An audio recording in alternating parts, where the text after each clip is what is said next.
Hello everyone, welcome to CommerceNet Scholars. I hope you all are perfectly fit and fine and you are being regular with the studies.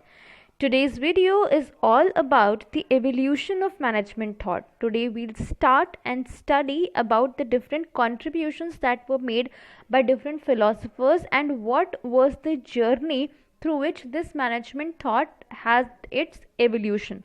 It has been segmented into 10 different stages, or you can say 10 different approaches, which we'll study in the upcoming different videos. For today's video, we'll just be studying about the early contributions. So let's have a quick look about the different management thoughts that were emerged and the different period in which they were emerged.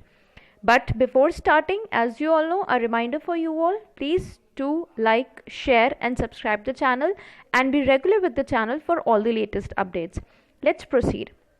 Talking about the first management thought, we had the early contributions that were there up to the 19th century. So early contributions, they had their marking up till the 19th century, starting from whenever the businesses had started.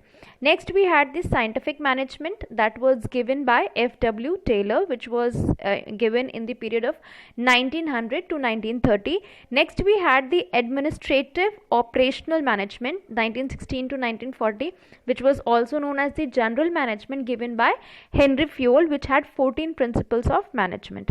Next we had human relations approach that was given in 1930 and it continued till 1950. Social systems approach, it had its period from 1940 to 1950. Decision theory approach 1945 to 1965. Management science approach 1950 to 1960. Human behavior approach 1950 to 1970. Systems approach 1960s onwards, and the contingency approach 1917 onwards. So these were the different evolutions in the management thought that were seen while the different stages of the centuries or the period. Today we will be discussing about early contributions. One thing I would like to tell you over here is that scientific management and administrative or operational or general management, I have already discussed in my previous videos. You can go to the description box. I have provided the link over there for scientific and general management principles. Early contributions we'll be doing today, and the remaining contributions, that is from human relations approach to contingency approach, we'll be doing in our upcoming videos. So let's proceed with early contributions.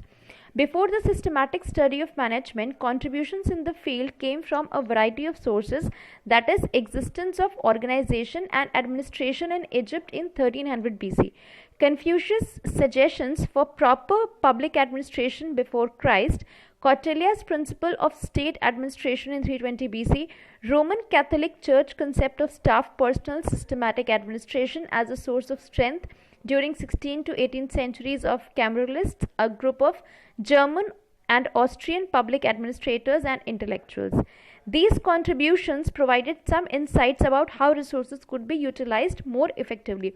So basically, if I want to describe about the early contributions, there is not much of matter that could be talked about apart from Cautella's contribution. The other contributions that were given by different people, different philosophers, they do not contributed much to the scope of management. Basically, how an organization has to be managed, how people have to be managed, how the resources have to be managed, a general guideline was provided in the early contributions. So much of contribution was not provided during that stage. However, these contributions were outside the field of business and other economic organizations. In the field of business organizations, some stray contributions have come from Robert Owen, James Watt, Charles Babbage, and Henry Town. While Owen emphasized personal aspects in management and advocated a number of benefits of employees, others concentrated on developing concepts related to effective utilization of resources at the shop floor level.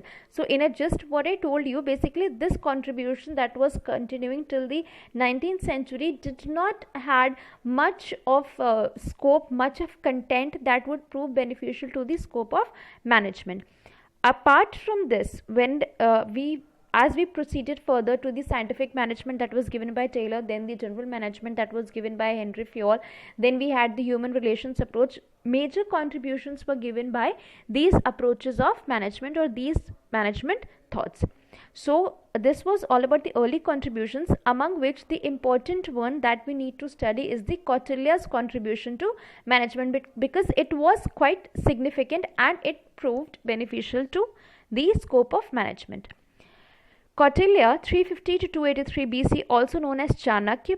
I hope everybody is aware of who Kautilya is and what are the contributions made by him in general, talking about the administration of a country or administration of a particular area or field. Kautilya, 350 to 283 BC, also known as Chanakya, produced three famous works, Arthashastra, Chanakya Niti and Chanakya Sutra, which contain his contributions. Kautilya has identified 7 pillars of effective state administration. And what are those 7 pillars that we have to study? The king, the ministers, the country, the fortified city, the treasury, the army and the ally. These can be treated as pillars of management. Now, what these 7 pillars of management given by Kautilya describe in detail, we are going to study about that. Talking about the first one, that is the king, obviously the leader, a person who is ruling a particular state or a country or a given region.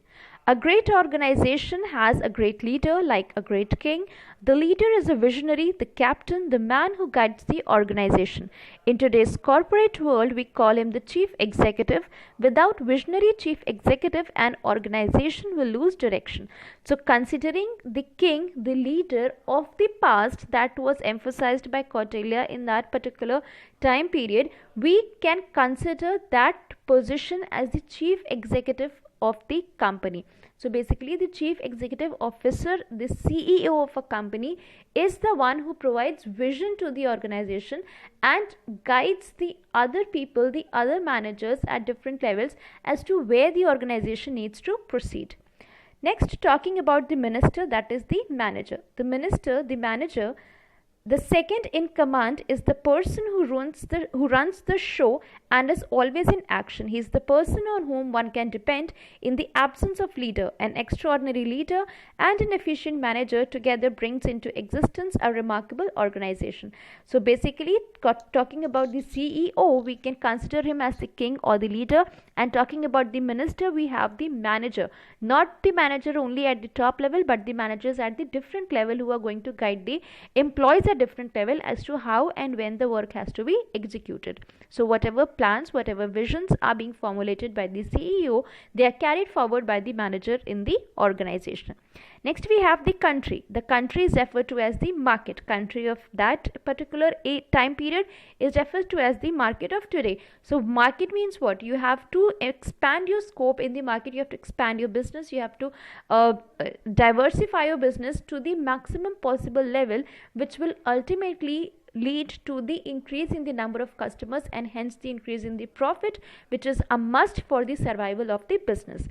No business can exist without its market. It is the area of an organization's operation from where the organization gets revenue. An organization basically aims to dominate this territory. So whatever businesses are being set up, they are being set up to cover a larger market area or scope in the economy.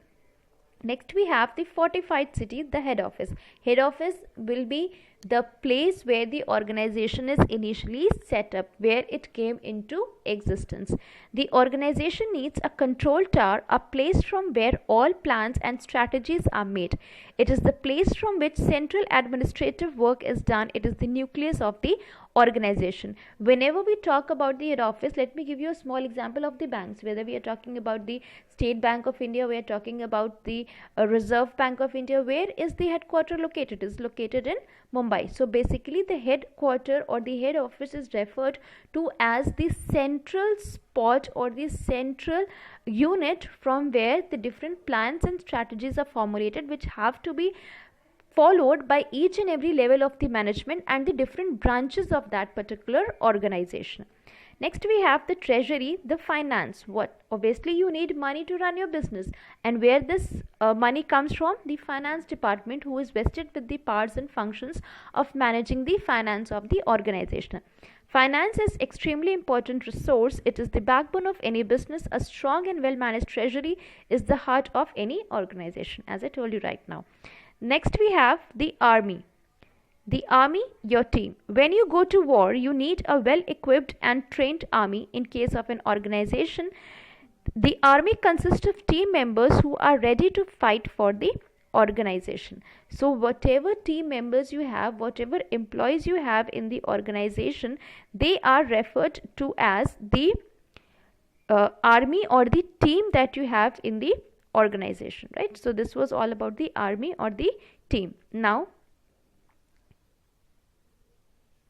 talking about the next one, that is the ally, the friend or consultant. For organizational success, there is a need for good friend or consultant who can always stand for the organization. He is the person on whom one can depend when problems arise. So basically the ally or the friend or consultant or your partnership, the partnership you have entered into with different organizations, or the different you can say conglomerates that you have, they will be providing you a backbone to run your business. They will be providing you a support to expand your business and expand the scope of the market area that you are covering by making more and more people aware about your product and your services. So this was all about the Kautya's contribution that was given to management. It's really important from the examination point of view.